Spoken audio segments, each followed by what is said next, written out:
a pandemic hits and says, nobody can do things in person altogether. I'm like, that's literally what events are all about. Yeah. I could have had brush burns on my knees from praying so much, so hard. Like, God, just lead me, guide me, and let me know if I'm moving in the right direction. Today's guest is Sarah Effertz, the founder and creative force of Blu Elefante Events. With more than 20 years of experience in event planning and marketing, Sarah has built a reputation for creating unforgettable experiences, like concerts, nonprofit fundraising galas, and corporate and private events. In addition to running her own event company, Sarah is deeply involved in the community, currently serving as executive director of the Scranton Jazz Festival, co-chair of the Scranton Chamber Influencers, and supporting several local organizations. She's also a wife, mom of 3, and someone who truly believes in the magic that happens when people come together. So I am one of those folks. Once again, you guys know each other pretty darn well. I don't know. We just met, but I keep hearing your name. And Maria has this tendency. There's this small core group of people when certain names are mentioned. She's like, oh, that's one of my people, right? And you're in that circle. So what is it that you do, and how do you guys know each other? Well, I own a company called Blu Elefante Events, and it's an event planning and marketing company. Okay. Based in Clark Summit. And I think that, how do I know Maria? I think we met in a social circle way back many years ago when I worked another company. I think we're like 20 some years ago. I think, when we were at the Times. When I was at the Times. Yeah, I was at the Times. That's right, you were at the Times. We were both at the Times. Mm-hmm. Just different floors. And, yes. And if you weren't on the same floor, you didn't always know each other. No, you didn't. We'd see each other in the elevator or something. Yeah. But I'm guessing that you met each other also in like volunteer stuff, because I think you both do a lot for the community, right? Yeah. Yeah, I would say our paths have crossed over those 20 years, various ways. For a long time, it was socially, casually, and then a year would go by, maybe we'd see each other again until I think some, community involvement work, and especially with our involvement with the Scranton Chamber of Commerce, absolutely, I think is what really brought us back together in each other's worlds on a regular basis, you know, and then kind of reunited a friendship and started growing that. And now we see each other all the time. Yes. That's wonderful. Yes. Soul sister. Always, it's so nice to have people in your life that you can go to and without a doubt, they will support you no matter what. Yeah. Yeah. And it feels like you just saw him yesterday. Yes. Yeah. Yes. Yeah. That's definitely, I would definitely put you in that category. 1,000%. Yeah. Right where we left off. Yeah. And I know for me, you've been a massive inspiration and encouragement and just a really good friend. Yeah. He's always honest and supportive. Yes. Same. All right. Enough of the all love right. fest We're loving here. on each other. So how does one get into event planning? How did that come about? And are you thrilled with it? I mean, that sounds like, I hear event planning, it sounds like a daunting amount of work. It is a daunting amount of work. However, I absolutely love it. I mean, that's literally the reason that I get out of bed every morning, that I want to start my day, because I'm excited about it. I found something that I love. How I fell into it was really through the companies I worked at in the past. We mentioned the Scranton Times just a moment ago, and I think that's where I got my first real taste of event planning. The position I was in in marketing and development there, the publishers would come and say, to my boss and I, it's like, we want to plan an event, we want to do this, we want to do that. And it would just get dumped on us. Figure it out, fall in your lap. And I know the specific event that I was involved in that solidified the deal for me. When I did this event, it was just a big neon sign that, oh my gosh, I love this and I want to find a way to do this for the rest of my life. And it was when we were charged with the task, Tim Holmes and I from the Scranton Times, with planning an Oktoberfest. And so we were responsible in creating what became the PA Oktoberfest at Mohegan Sun, which brought in tens of thousands of people in 3 days. And it was a huge undertaking. We're dealing with, international bands and vendors and wiener dog races and like all kinds of stuff, and trying to get all the beer companies on board that never wanted to do anything together. So that was a moment in history, getting all of them to participate. I remember that. I went to that very first one. I remember it very specifically. It was insane. It was. I mean, it was thankfully, wildly successful. Behind the scenes, it was crazy chaos. and so fulfilling, so exciting. And at the end of all of that, you feel like you need to take a month off. Right. But at the same time, it was like, oh my goodness, there's the spark. Interesting. And I mean, that was, I don't remember what year that was, 2006? That's what I'm thinking. Yeah, I think See, I would think like 2004. when brides get done with their wedding, they detox and probably want to never go through that again. But Mhm. something in that made you say, I love that Yeah. frantic putting it Yeah. all together and dealing with all those personalities and egos and Yeah, something in it told me that, yes, I want to get up tomorrow morning and do it all over again. oh my gosh. I know. So, the journey was, from there to, I worked at Commonwealth Medical College for a time. Then I was at the University of Scranton. And in both of those positions as well, in some semblance, I was in charge of running their events. They were focused primarily on fundraisers and alumni engagement. And so I learned so much. And that was just kind of my schooling, if you will, through the experience I already brought and then gained a ton. And then down the road is when I decided to go off on my own. So your event planning company, are you the sole owner of it? Do you have Right. other investors? Okay. Mhm. And do you enjoy that? I do. It's You like the scary. work, right? But I mean, there's two things, right? There's the work itself and then Mhm. there's the running the business, which a lot of people have a hard time separating Yeah. those two. I mean, it's definitely challenging, but that's also, I think, why I love it and why I keep going with it, because I love a challenge.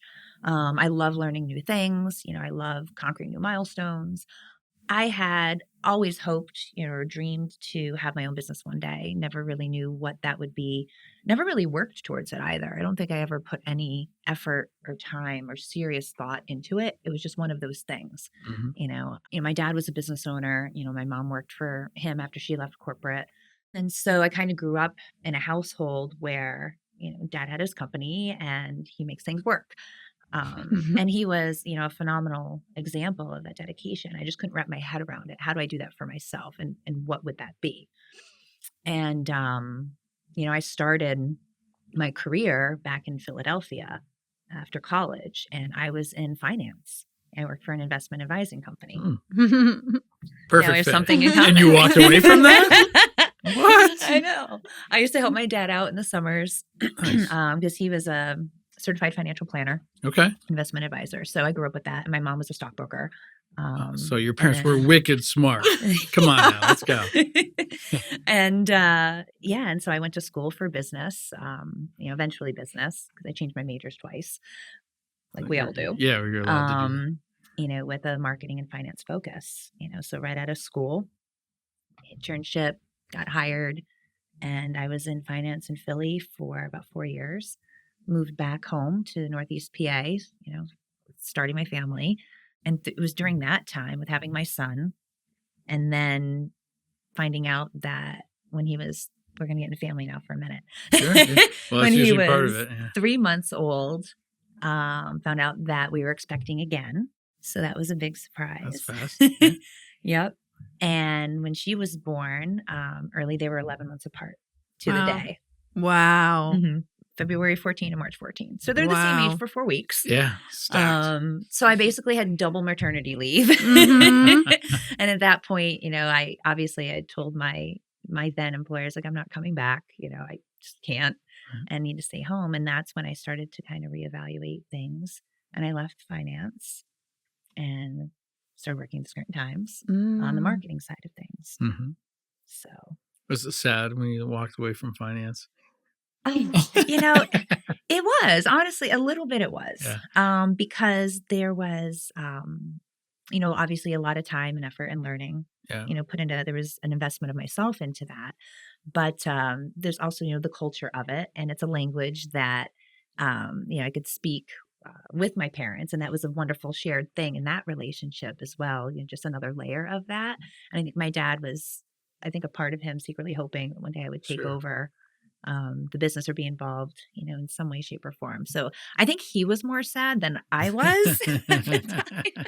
And I probably could have made a lot more money, but it lacked, I think, the creativity and just that spark, Yeah. that I mentioned before. Yep. That is a big part of me and who I am. Mm-hmm.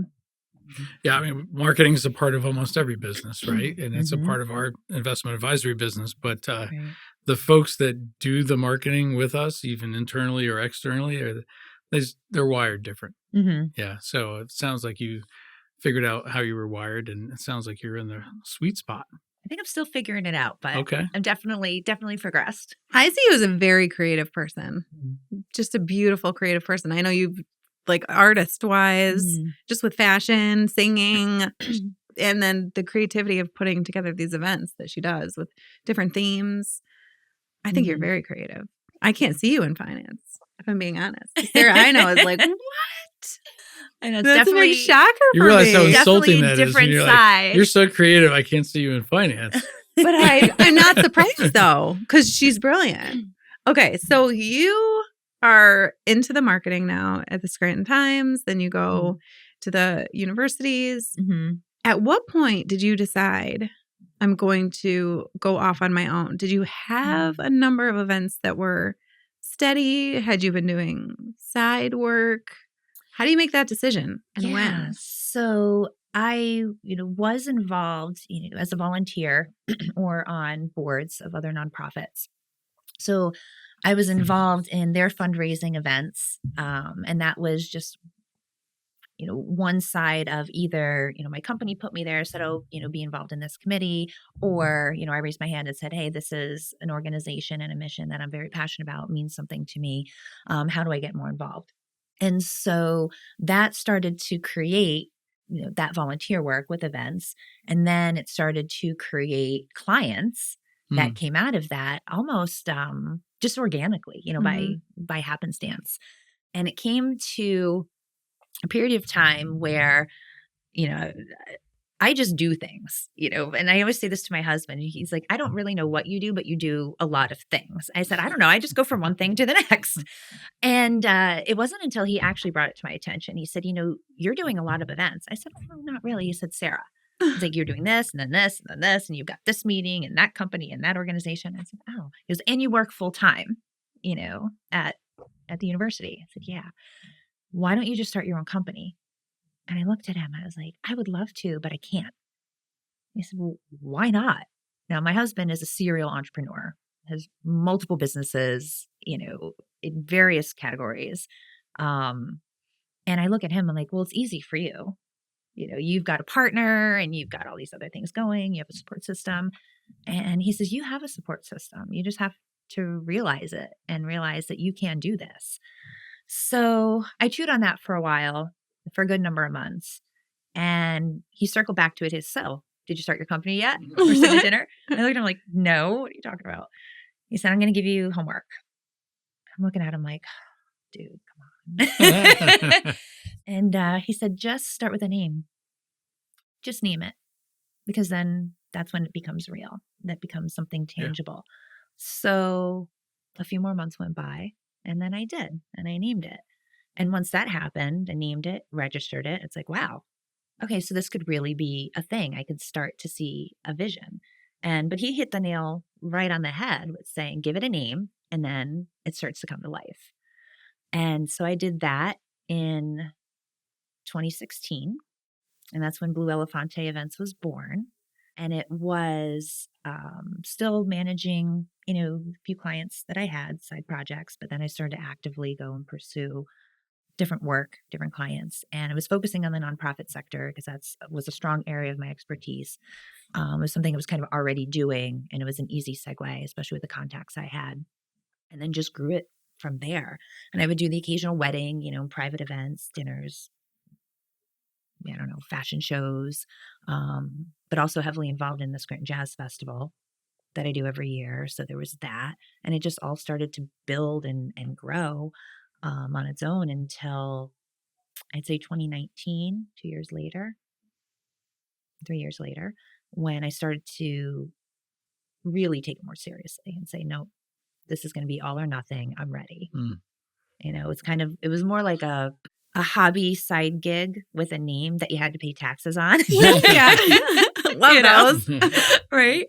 But I would say in 2019 is when I really went like full force. And then set some realistic goals, while I was still working for my employer to where what my benchmark would be when I'd say, okay, I'm ready to go. Because I had to hit a certain point to where I would leave. And then we had COVID. I was just going to Yeah, say. I'm thinking about this Imagine. timing. Yeah, right. So how does that, you're a year into launching and into full commitment, and then you're pretty much dead in the water, right? Yeah. And then a pandemic hits and says, nobody can do things in person altogether. I'm like, that's literally what events are all about. Yeah. Well, thankfully, faith is a big part of my life. And, I pray a lot, I read a lot, I consult a lot. And let me tell you that I could have had like brush burns on my knees from praying so much, so hard. Like, God, just lead me, guide me, and let me know, A, if I'm moving in the right direction, and if I'm moving at the right pace, and when do I pull the trigger? Do I pull the trigger? What does this look like? Is this what you have for me? So I was asking all of these questions. And in early 2019 is when I decided, I'm like, all right, this is the year. This is going to be my last full year at the university, because I've got my client base built up enough to where, I had financial goals I needed to meet, for our family, for our household as well, so that it didn't hurt or jeopardize, what we have at home with our kids and everything. I wanted it to still have some semblance of safety, even though starting a business is such a big risk. And as you mentioned, the pandemic hit, and I was like, well, I can't leave now, because it was going to be 2020 and later in 2020. And it was like, what the heck do I do? So I started to be creative and looking at different options. Like, okay, well, how can, I had one client in particular, and they had entrusted me with their annual fundraiser. It's their biggest fundraiser they really rely on. And the pandemic canceled that. And so they were in a situation of worry. It's like, where are we going to get this funding? Like, we really need this to service our clients. And they were an organization that was, very personal, very dear to my heart. I'm like, I've got to figure out something for them. Like, no is just not an answer for me. Yeah. So that's when we started hearing about little bits here and there of virtual events. And no one had done a virtual event yet in our area, Northeast PA. We started talking about it at the university. It was like, all right, how do we do this for their big annual gala that we did in New York every year? So I was learning through that with them, but I'd also brought some technology to the table to them at first, like, hey, what about this? I mean, it was like deep diving into tech and what was there online and what are these products coming out? And everyone was throwing out so much, platforms out the wazoo, choose from. It's like, well, how do you know what to use? And it's new for everybody. And even the platforms that were being put out by the companies, it's like piecing together things, right, for quick solutions.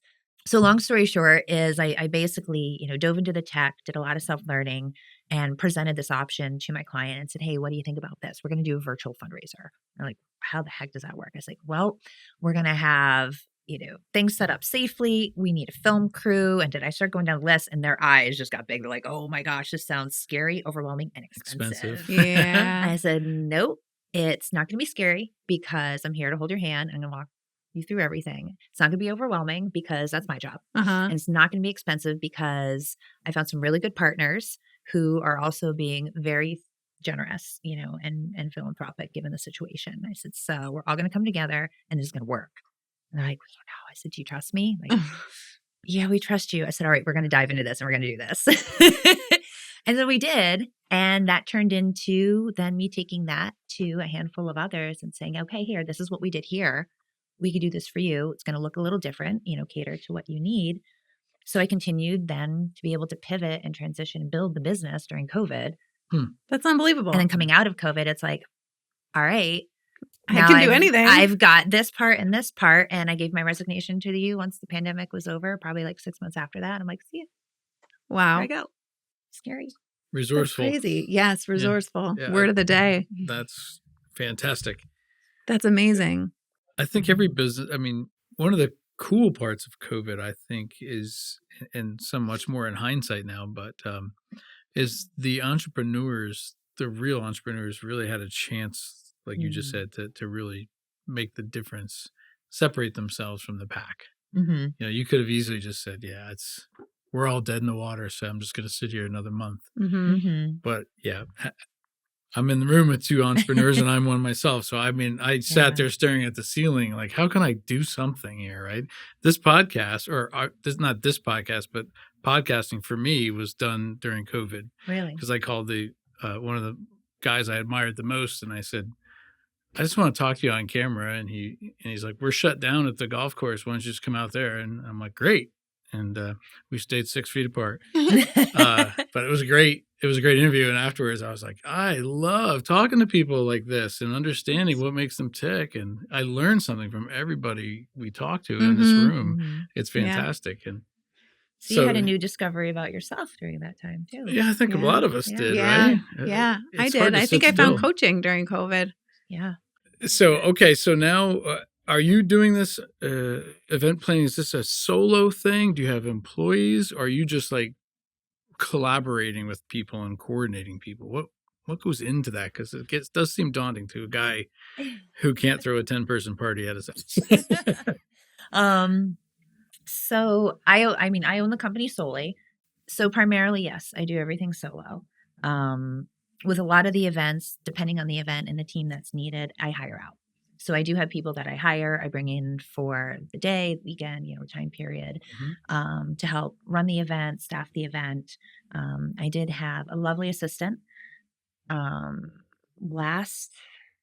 left in spring of 24 because she moved out of the area to pursue other things. And I got spoiled with that because I loved her. And do I need somebody? 100,000%. Yes. That's a lot of percent. Yeah. It's a lot of percent, especially looking into 2026, which, kind of slapped me in the face that we're in it. Now it's literally 2026 right now, and it came up quick. So I think that I've been fortunate enough with the style and makeup of my business to where the need for full-time staff all the time isn't necessary. So I save a lot of overhead in that respect, especially being a small business, that does ebb and flow and it fluctuates with the months, with the seasons. But like I said, it is challenging. It's becoming more challenging to where I've recognized a while back, and now I'm in the reality of that recognition that I do need to bring on some staff for what I have coming up this year. And that's just that next phase, breaking through that next barrier. And that's hard too, because you have that's the difference between being the event specialist, doing the business, and then being the owner running the business. The owner hat is like, okay, I'm going to be responsible for these people. They rely on me. It's their livelihood as well. And I need to make sure that I've got a strong foundation for them and that I'm ready to serve them. They're going to be brought onto the team, to work Blu Elefante, to serve the company. But when it comes down to it, it's like Sarah is serving them. And I need to make sure that I'm in the right space to do them justice and to do well for them. Well, kudos to you for recognizing that. I mean, we talk to a lot of folks on the daily basis, so that it's hard to. They're the business. They're doing all the work, and then like at night or on the weekends, they're trying to do the book work and the running of the business and estimating and things like that. And at the end of the day, it just runs so thin, and they burn out. And then the question is, they come to that moment and they say, "Do I hire? Is this the time?" But do you necessarily hire them to do the work part or run the business part? You can do either or. Most people never think about hiring someone to run the business. But what I always say is sometimes if it's a very talent-driven business and you're such an amazing talent and you start doing book work and, spreadsheets, it really takes away your best asset. Redirects it maybe in the wrong spot. So recognizing where's my best spot is that's top shelf. That's good for you. Thriving. Thank you. And I spent a lot of time in spreadsheets on my computer, and that is not where my time is best spent. That's your upbringing, right? All that math-based, heavy math-based. But thankfully, I had that because for me, spreadsheets, keeping all that is easy. I think there have been times where my assistant, when I was training her on something, And I pulled up, I had this master event spreadsheet, and it's like a template I use for everything. And I think she got dizzy. She's like, "What in the world is this?" I said, "It makes perfect sense to It's me." organized Yeah. There's chaos. tabs and there's pivot tables and there's all these things that talk to one another for budgets and projections. And she's like, "Oh my gosh, woman." I said, That "All sounds right, great to I have me. that's my version, and then here's a you." Yeah. Because honestly, like you don't need all this stuff, but Yeah, you have yeah, to it's organize helpful. so many things. Mhm. I mean, I'm thinking about an event. I mean, I can't even wrap my head around it, to be honest. If like there's a wedding, and then there's a fundraiser and then maybe a gala or a jazz fest. Yeah. I mean, I don't even know what my question is because I can't even wrap my brain around all the things that you do. You do a lot. So I have a question then. Can I ask it? Yeah. So when you're telling those things, when you just listed that off, as people, I think all of us around the table, we do a lot of stuff for the community. Mhm. Like we're not billing or we're doing a much reduced rate or something. Where do you find that balance, right? Because I would think with your skill set, every board would love to have you as a board member. And then as soon as you're a board member, then you're kind of expected you'll run the fundraising event. And you can do that Yeah. for one or two. You can't do it for everyone. And even Mhm. one or two is still a heavy lift and running a full-time business. So Mhm. how do you differentiate and manage that balance? I don't know that I have a great answer for that because I think I'm still finding it. Cool. And So I I can't either. I Yeah. think that I honestly don't think that'll ever change, Yeah. because new things and new relationships and opportunities and partnerships are always going to come your way, our way.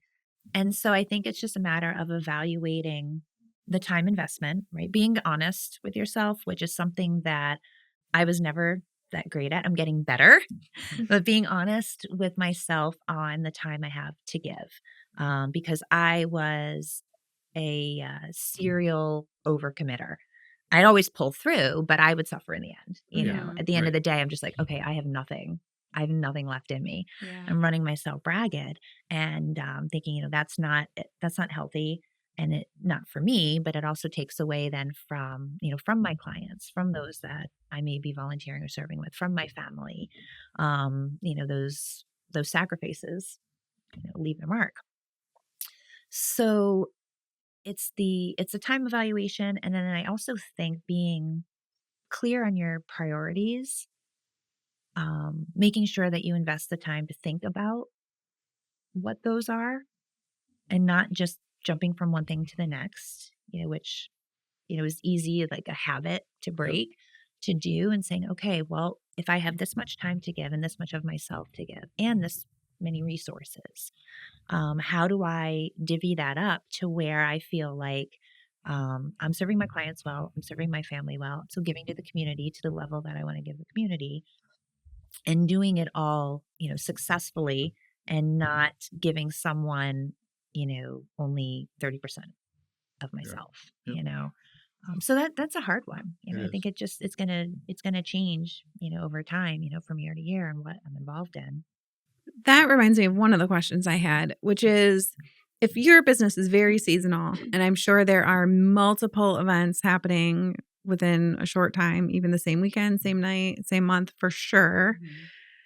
I'm sure there are times when it's go time and you are on for probably a month, 6 weeks at a time, right? And then there's times when you're not and you're in an off season. How do you balance that personally, that go time and then that slow down time? Do you feel like you want to go in the slow down time? Do you feel like you need a break in the go time? How do you balance that? Yes to all of that. Yeah. When it's the busy season, which is typically, when I say the busy season, it's like every, week after week after week after week. And I don't know when I'll have a weekend, off. Could be, 3 months before I see a free Saturday or Friday. Is typically from like May through the beginning of December is the bulk of my season. The runs that heavy, late. like crazy pants time of the season, when the events are happening, because there's all that planning, and I'm maybe planning like 12, 15 events all at the same time, through those months leading up. And then they all hit like in person. I'd say Northeast PA in particular, heavy event season is from July through the first 2 weeks of December. Really? Wow. That And it's late? like Okay. nonstop. Yeah, because that's the second week of December typically ends like the holiday, a lot of the holiday stuff. I know, of course, in the summer, you've got your festivals and fairs, and you've got gala season in the fall, and you have a wave of that in the spring, gala season, and, all these things, and then they overlap. So I would say that right now, I really enjoy January. January is my rejuvenation month. Uh-huh. It's where I'm able to focus on not just closing out on the business end, closing out the previous year, but taking time for reflection to evaluate and take a look at, okay, what worked, what didn't, where do I need to pivot, where can I grow, what do I need to change, what are the gaps? And then I also take some self care time and refresh a little bit, and then start that mapping and that planning to be ready for the spring. So I get about 2 weeks of that. And then it That should be starts, good. and then That's because the first 2 weeks of January are just, that's like my time. I do my closeout, I have my time, and then it builds slowly. Mhm. So it's not, going crazy, hitting the ground running. Sarah, are we interrupting your me time? I know. I'm like, Like, this But is see, I would consider this part of my me time because I get to sit with Aw. you fabulous people Aw. and not be stressed about, oh my gosh, I have to run to this, I have to Yeah. run to this. Yeah. So I get to Mhm. enjoy things like this. Yeah. So it grows and kind of builds up, and then it absolutely goes crazy and crashes. And, Do you know. diversify your projects in terms of like for profit, nonprofit, private? Mhm. I do intentionally to a certain degree, because there will be certain events, or I'd say categories, Yeah. that I'll actively pursue, especially when I see a gap, or if I want to I want to bring more business into the company, maybe in the corporate side, or in the private event side. And the nonprofit side has always been strong. That's where it started. So I would say that's the strongest base of the company, and partly too where like my heart and passion is. Because I've always viewed that if I'm helping a nonprofit with their fundraiser, their community engagement event, it's accomplishing their mission and bringing them that much closer, to their goals and helping more people in the community. So therefore, the caveat is I'm helping the Yeah. community and helping serve more people by the assistance I give them. And I get a lot of joy and love, out of that, a lot of satisfaction. But diversifying the business is something I would say in the last year and a half has been a primary focus, to bringing in more sectors, because I've had a couple corporate clients wanting to build that up, doing more private events, whether it be, family celebrations, weddings, retreats, different things. So conferences, How depends small on do where you it goes. go to as far as like an event? Do you do like 25-person events, Yeah, or is it, absolutely. and how big? Well, Well, the stock, yeah, I the mean, festivals are pretty big. I would They're big. say, yeah, there's no limit, on the number. I would say as far as like how small, I think it depends on the client, because I'll be honest with a client, whether it's in their best interest or not to even hire me, because an event can be, it doesn't matter how many people are in the room. It depends on what the needs are. What are you trying to accomplish? What elements do you need to pull into it? And on the client side is, what is your time availability? What's your capacity with this? Do you not even like know where to start? Do you just need guidance? Do you just need connections with some vendors? So there have been a number of times where honestly, I've just gifted that, where someone came and said, yeah, I don't know if we're the right fit for you, or if we could, afford this in our budget. This is what we're looking for, but we don't know this part or this part. And I said, well, let's just have a conversation, and see. And I've done that a couple times. Just because I like to help people. And it's funny because my husband will say, like, stop giving stuff away. And I was like, sometimes you need to, and sometimes you just want to help. But I will say that, life has a habit of bringing things around, because one couple I'm thinking of in particular who just wanted to do something super special for their grandparents. They had the most beautiful, amazing story, and they didn't have that much of a budget, and what they had really needed to go towards the expense of the event, of the party. And it wasn't a heavy lift. It was just something they were doing out of love and celebration. I said, well, all right, well, let's chat. So, we walked through it. I said, really, guys, this is all you need. And I just guided them. I said, and I'll show up the day of, like, I'll help you. Like, that way you can enjoy your family. And I just did it. And then that wound up coming around 2 years later to being a client for a bigger event that wound up happening that was associated with a family member's company.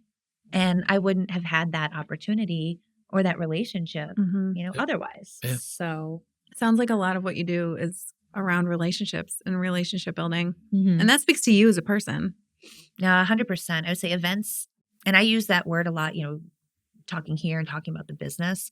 But for my company and myself is, and even in my branding, it's like I don't plan events. That's what people say. That's how they translate it to, oh, you're an event planner. Yes, I plan the events. That's the stamp. But it's creating experiences. And my whole goal, my whole focus is creating an experience to bring people together, because that's what builds relationships and that's 100%. what gives you memories. Mm-hmm. And that's the business I'm in. Anybody can plan an event, call vendors, put together a budget and put together a schedule. But it's creating that experience that people walk away from feeling, whether they're feeling inspired, enriched, feeling loved, feeling heard, feeling supported, feeling happy. That's what it's about. That's beautiful. Can I just give you positive reinforcement? And not that you don't need that. I get it. You're committed. I will receive all the positivity you throw my way. We do a large event at Stonehenge Golf Course, and we have clients come in like 500 or 600 now, in that range. And over the years that we've done it, it's just food trucks, and it's super casual, and it's almost like a carnival with a lot of people. Nice. What I have found very interesting is a handful of clients that have stopped attending. They're not upset, nothing went wrong, but they didn't have any sort of common thread with it. Like maybe they had moved into town, or they were kind of far away, but they still wanted to come, but they didn't connect. They didn't know anybody. Mm-hmm. They're the ones that stopped coming because that shared experience. The folks that come and they ask us throughout the year, when's the save the date, right? We want to make sure we're there, because they can't wait to see those people they used to work with. Like there's a couple of businesses around this area that they all work together, and they don't get to see each other anymore like they used to see each other every day. And I've been preaching around our board table, basically saying it's the experience it's not the actual our food trucks are great. We kind of mix it up, but it's not that. It's just getting people in a room, sitting at a picnic table, shooting the what for an hour, staying way too long, eating way too much more food, and the lobster rolls don't help either. But that's a budget killer. But still, they just absolutely freaking love the experience and seeing their old friends, and that's what we get the feedback the next next couple of days. It's so good to see the folks that I spent 30 years working alongside. And they have the ability to keep in touch with each other, but now they're using our event as one of those data points. So it's great. It's that connection, and it becomes like a reunion for them. They look forward to. Yep. Do you hate getting invited to events as a guest? Actually, she can't say that out loud. I know. Actually, Terrible question. Actually, the opposite. Really? I get really excited to go to an event where I'm a guest. And it's like, I don't have to work this event. I actually just get to sit and relax and enjoy it and just be a part of it. I don't have any responsibilities and have to check on this and running around. But to be honest, when I am at an event as a guest, I can't help but here it is. Go through the checklist. Yeah. I'm like, oh, wow, I love that idea. Now, first of all, I take it as a learning. Yeah. I love going to events because it is a learning experience for me. I'm like, okay, what are they doing? How did they do it? Would I do it differently? What can I pick up from this? So I love it, but I also can't turn it off. Yeah. So I do, pick ideas. I'm like, I like how they do that. And I wouldn't do that same thing, but I have a client who this concept works, and I cater it to them and make it do that way. And then, I try not to nitpick too much. I'm like, but that that could have been done a little better, or the timing was off on that. Yeah. I don't know how you do it. What drove me nuts is as we built to what we have now, the food truck event came about because of COVID. And I said to the guy that owns the golf course, I said, hey, can we just pull some food trucks up here in your backyard into your area? He's like, yeah, absolutely. And then it became very popular. But before that, we were doing more formal sit downs. And I would always think everything went well. And then I get everybody on the way out the door. Oh, this was great. Really appreciated the entertainment. The carrots were undercooked though. Right. Like it didn't matter like how much you spent and what you arranged. There's always somebody. It wasn't somebody. It was usually a handful of people, and they just pee on your idea. And Yeah. you're just like, really? Like the littlest thing. Yeah. And so as somebody who's actually in charge of all that, Mhm. I used to say, I'm a financial planner.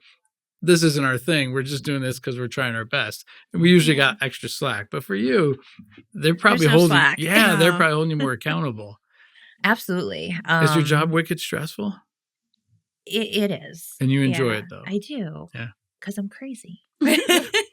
I'm not saying it. No, I think it is stressful, but I think that it's a good kind of stress because the business isn't necessarily negative. You are going to have, some of the negative comments that come your way. There's always going to be people that are going to nitpick. And I think that we all see that in various walks, throughout our life or categories in our life.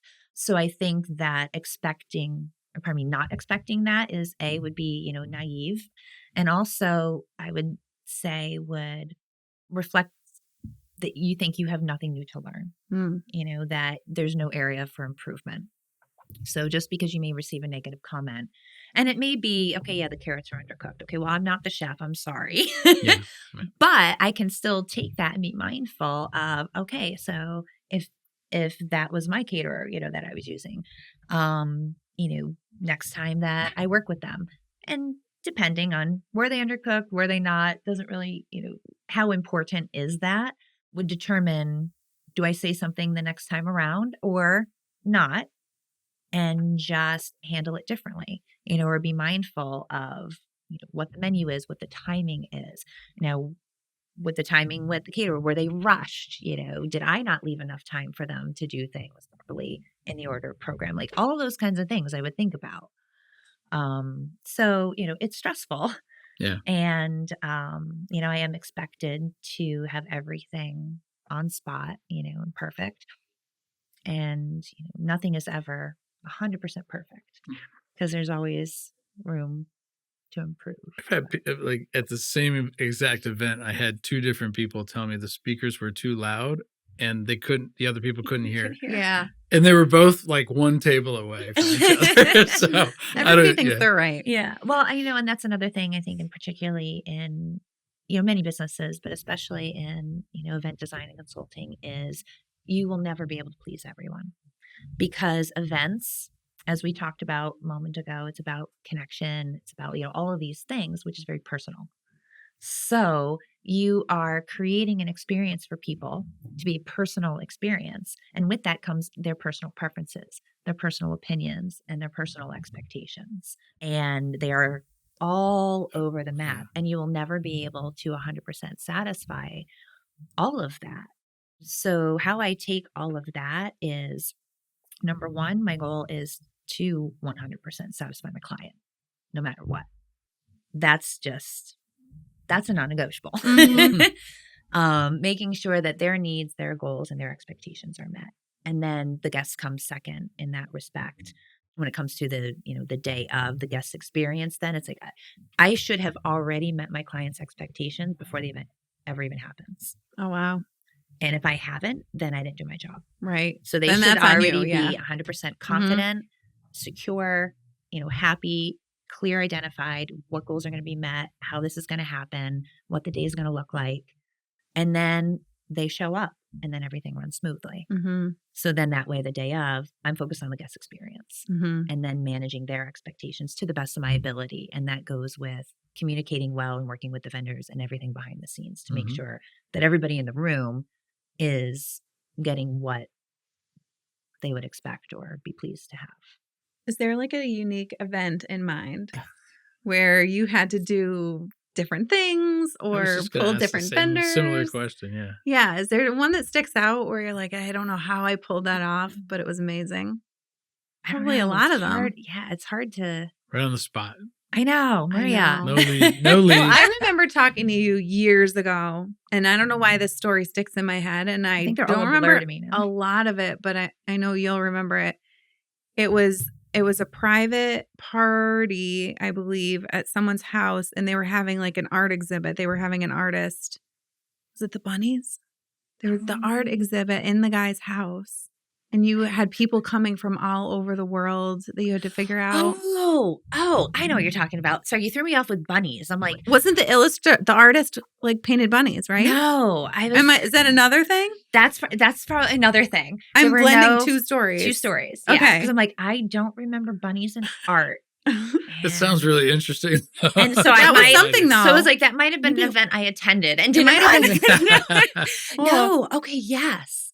Okay. You mentioned art and that triggered it.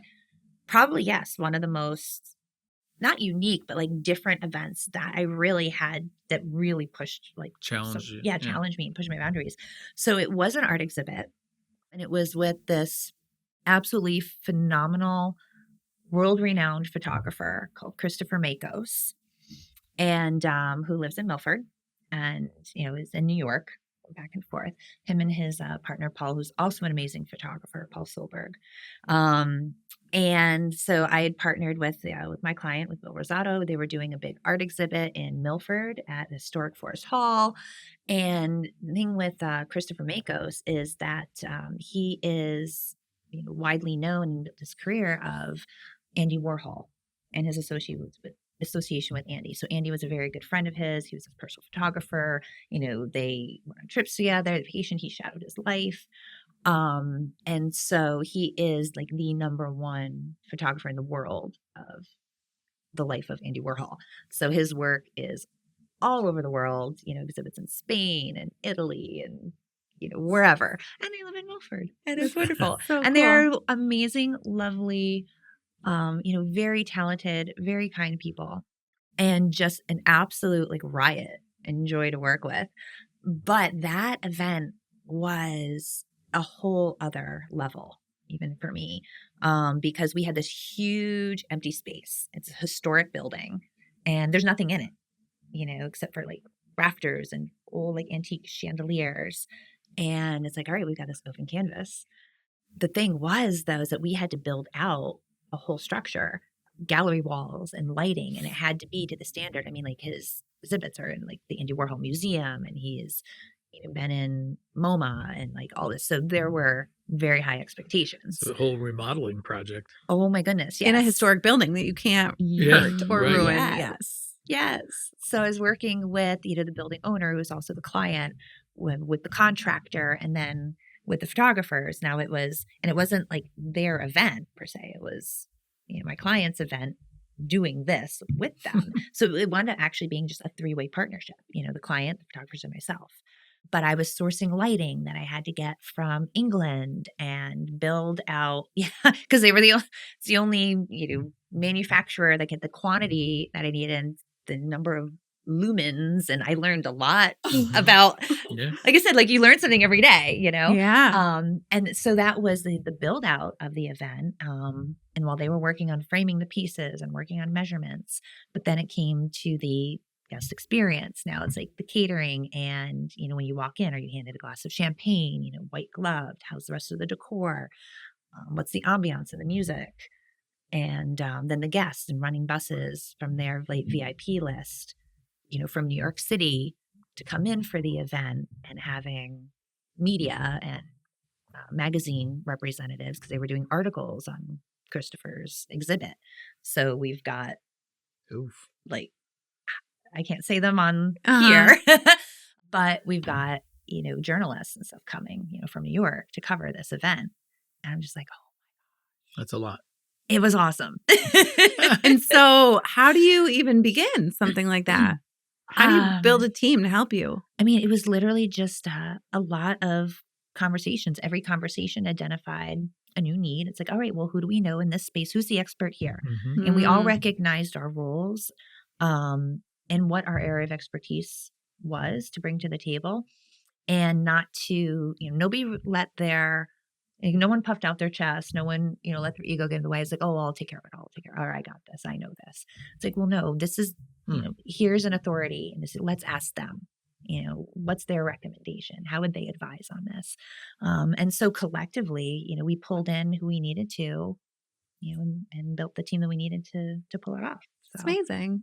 That is amazing. It's probably one of the coolest experiences, coolest events I did. Shocks me that the egos didn't get in the way. Yeah. It's hard to do that. It is. It's very I think you're Yeah. How painting do you balance that?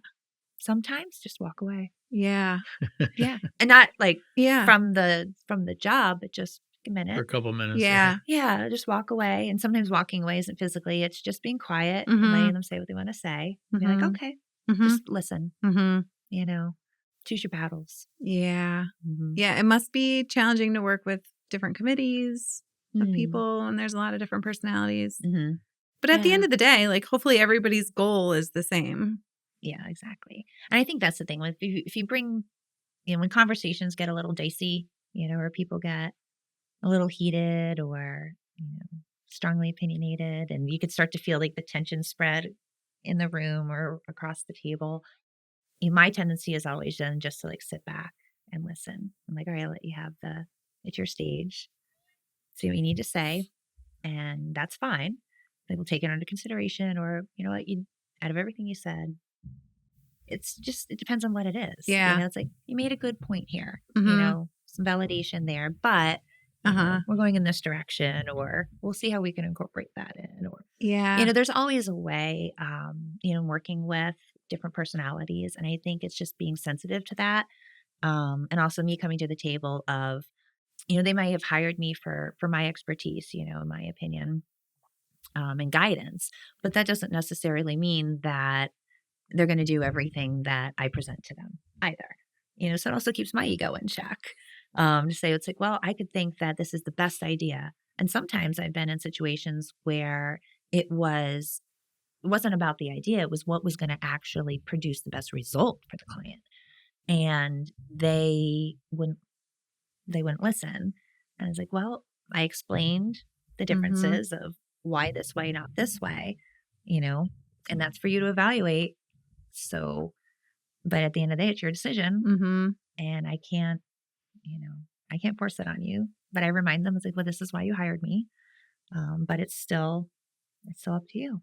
You must get a lot of repeat, like you did the event and they want you back next year. Mhm. Yeah, that's a compliment, I would imagine, Oh, to you. absolutely. And it's very humbling Yeah. too. It goes back to building those relationships because every client, we get to know each other, and it does become personal to some degree, because you're working closely and whenever you're in that creative space, I think that just naturally comes out. Yeah. I was going to say there's a bonding that happens when you Mhm. overcome challenges together. So that's basically what Mhm. you're doing with every event. So you are bonding in a way. Yeah, absolutely. And now you have a shared experience as well. And when it's a positive There you go. one, as we know, it releases those endorphins and you want to relive or come back to that positive experience again. Yeah. And so, yeah, thankfully, and it's something that is humbling that I'm very thankful for, to have clients that come back year after year, where they brought me on for an annual event, or they came and said, hey, we have this idea. We've never done this before. And then we did it. And they're like, all right, let's book the date for next year. And then it becomes an annual event and that relationship continues. Just out of curiosity, being on the client side of that, not that we've worked together in the past. We've But tried we to, will, Bob. I We know, will. I'm already, the wheels are turning here. I want to know more about that food truck event. Yeah. There's a million people in my office that would be thrilled to offload that to you. But out of curiosity, have you had people that said that you, before you even started, you said, I'm not your person? Not because the event wasn't right, but the personalities or their ask was unclear, or you felt like this was going to be a problematic kind of relationship? Where I intentionally didn't take on a client? Yeah. Is what you're asking? Or maybe you did it one year and they wanted you back and you're like, I'm one and done, There's only one that I can think of that was that situation that, yes, worked with them. How do I keep from being a bad client for you is what I'm saying. No, I think a lot of times it comes down to two things: communication and expectations. I think if you have good communication, you can work out just about anything, unless you have unrealistic expectations. That sounds fair. Yeah. And so, I've had in the past, in particular, that the communication was, I'd say, was successful. It was very good, and it was regular. It was consistent, but the expectations weren't realistic. And even when I said, okay, here are the deliverables, this is what you asked for. This is what I'm delivering. And then I usually try to over deliver a bit more. But even then it was just nothing was going to be like good enough per se. And I realized that I had seen that across the board in a couple other interactions and circumstances in that circle, to where that was just a personality thing. And I said, well, I can't change personality, and nor would I ever intend to or want to. I mean, realize like this just isn't going to be not a fit. Not a good fit. Yeah. And that partnership is just one and done. And that happens sometimes. But I will say though, I mean, in all the years I've been doing this, that, there's only one that was really like that kind of a situation, butting of the heads, if you will. Is there ever a kind of event where you're like, oh, I hate weddings, or I hate baby showers, or I hate, like, is there anything like that? Once again, I don't think she should say that. Yeah, I know. You probably shouldn't. Well, I'm just asking personally, like, I don't, because sometimes there's projects I'm like, oh. Do you do weddings? Really a lot of weddings? I don't do a lot of them. And that's just because, I mean, I don't advertise it. It's been word of mouth. When I started out the company, I specifically, I was very, very intentional on not putting the word wedding out there. Yeah, I'm the same with design. And like, I don't want to do wedding invitations because or baby shower invitations. It's not. Yeah. Part of my people business. think event planning. Yeah. I can't tell you how many people say, oh, what do you do? Blu Elefante. It's like, oh, I run an event planning company. Oh, so you do weddings? Immediate first thing out of my mouth. Sure. Yeah. I'm like, no, I'm not a wedding planner. Do I do that? Is that one of my skill sets? Yes. But it is very different, and a whole other animal than planning a wedding. Especially when you look at the nonprofit side of things too, where, I'm working on donor relationships. I'm evaluating sponsorship packages, looking at their donor sector and financially evaluating them. Okay, what's the capacity so that we can, determine what's going to be an appropriate ticket price and sponsor levels. Like that's the finance, right? And the development background, from appearance jobs that I bring to the company in addition to the actual event planning side of things. So I was very, very intentional not to put weddings out there. Because especially coming out of the gate, I did not want to be defined as, oh yeah, that Blu Elefante girl, she does weddings. But now I'll be launching a new website soon. Yay. New things coming. Congrats. Thank you. And there will be a section on the website that does focus on weddings. And I've done probably in the last 2 seasons, I've done more weddings than I have in like my whole life. But it's all been word of mouth because it's like, oh, so-and-so, I know you did their wedding, will you do this? I'm like, okay. Yeah, and if you're starting a business, you're looking long-term and you want repeat and you want to put your effort towards things that are going to continue to bring revenue year over year. And weddings are hopefully one and done. I've said that before too. Yeah. Yeah. And I actually do love doing weddings. And I think it's because it's not my primary category. It's probably a fun mix. It is. Yeah. It keeps it different. Yeah. So. I got to ask a dumb question. Blu Elefante. You talked about the naming process, but where did that name? I was waiting for this question. People ask me this all the time. Yeah. I'm like, I don't know how to answer it. Well, make something up. Make it up. Let's all make up a story. Well, I do know how to answer it. It's just so like underwhelming. Oh, okay. There's our reel. Damn. Just like point in the dictionary or something? Or? I mean, kind of. So no, I was in the naming process. I was sitting down one day. I remember sitting in my home office and at my desk, and I'm like sketching and writing different words, doodling, drawing pictures because that's my process. For some reason, in that evening, somewhere along the line, and probably after 2 glasses of wine, I thought of an elephant. Sounds like it should be blurred elephant. Yeah. It's only 2 glasses, all right? Okay, all right. Not a bottle. Well, no, I was looking at and thinking of something that would be, an icon of sorts, right? Something marketable. But what did it represent? And what does it communicate? And what is it known for? And so somewhere along the lines, I was thinking of all different things under the sun, and eventually an elephant popped into my mind. And I love elephants. It's one of the things. I have 2 elephant figurines on my bookshelf, and that's probably when I was, daydreaming and looking around. I'm like, oh, elephant. I like the elephant. But I was thinking about elephants, obviously are very, very strong. They have a presence, they make an impact, but they're very gentle. They have this silent strength about them. And I really love that on a personal aspect. And I thought about a company too. It's like you have a presence doing this, but in event planning, working with your clients, they're not supposed to know you're there. They're just supposed to be in the moment, and be present. So I thought, well, Blu Elefante is the silent strength behind the client and what they're doing. They are, reliable, and they work in teams. They leave no elephant behind, just everything that their characteristics just started to resonate. And I'm like, I love that. As far as Elefantes, I'm Italian. So and I'm like, elephant just sounds flat, I'm with you. So I took the Italian spelling, and then it was just Elefante, Elefante Events. Then I was working on colors, for logo, settled on blue, and there's I kind of like that.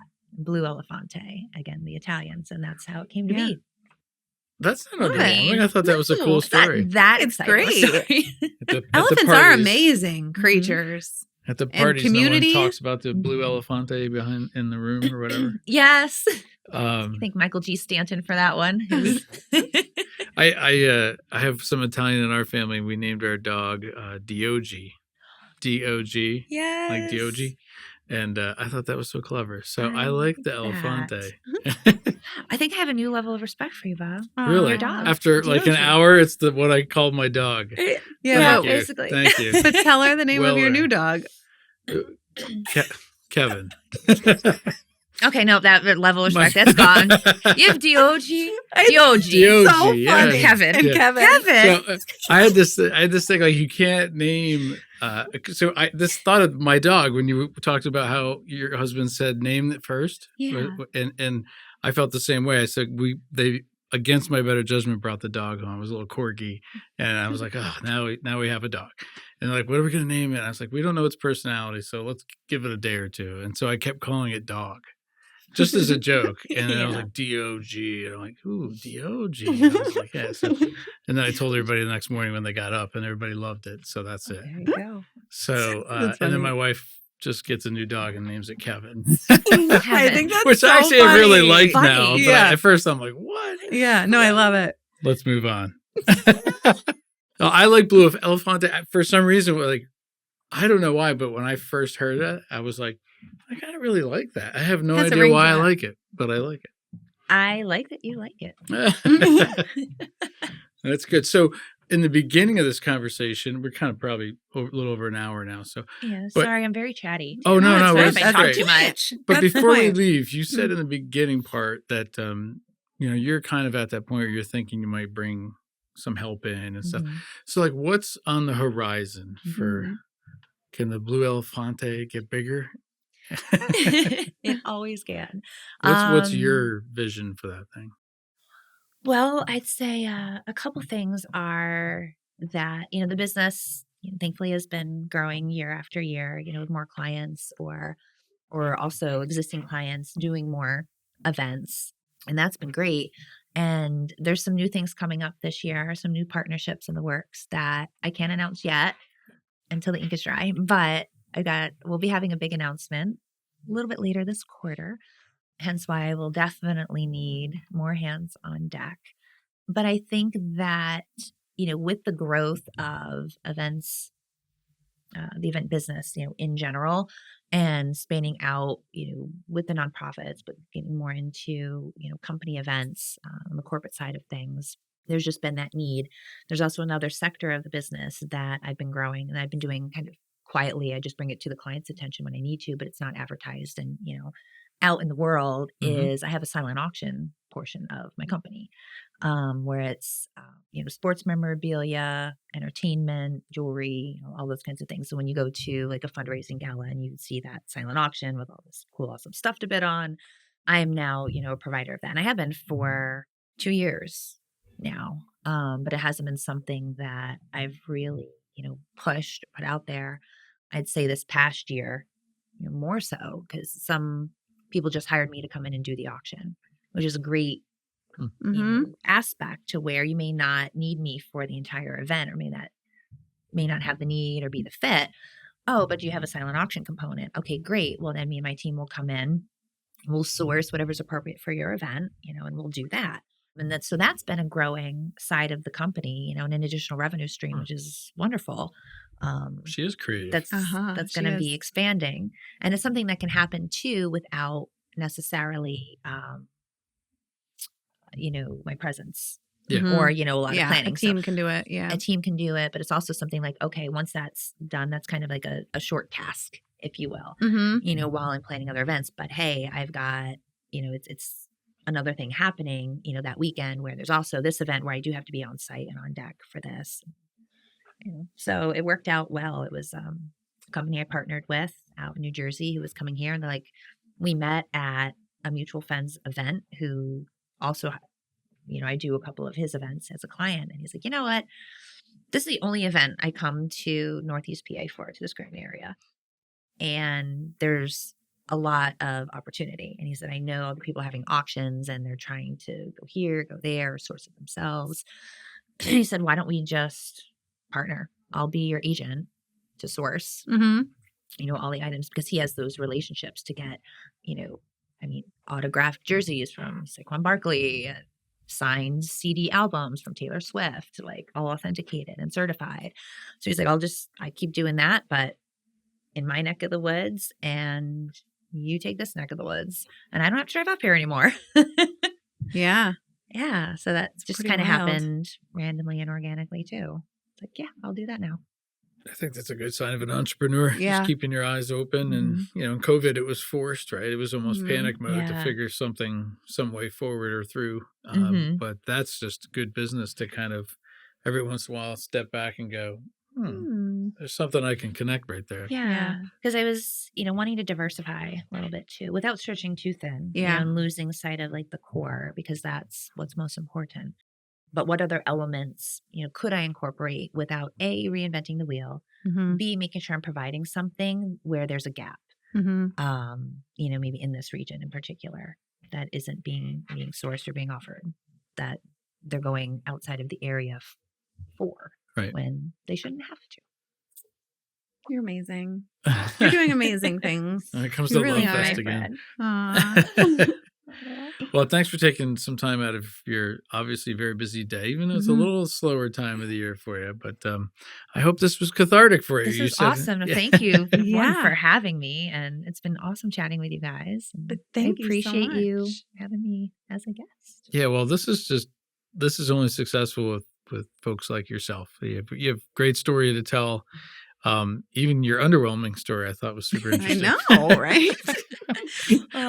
My company's called Stonehouse because the building we were in was a stone house. So yours was They were exciting to me.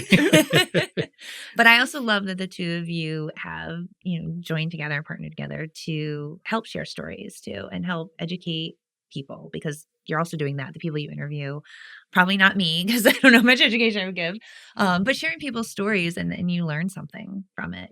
Listen to a lot of what you guys have put out there.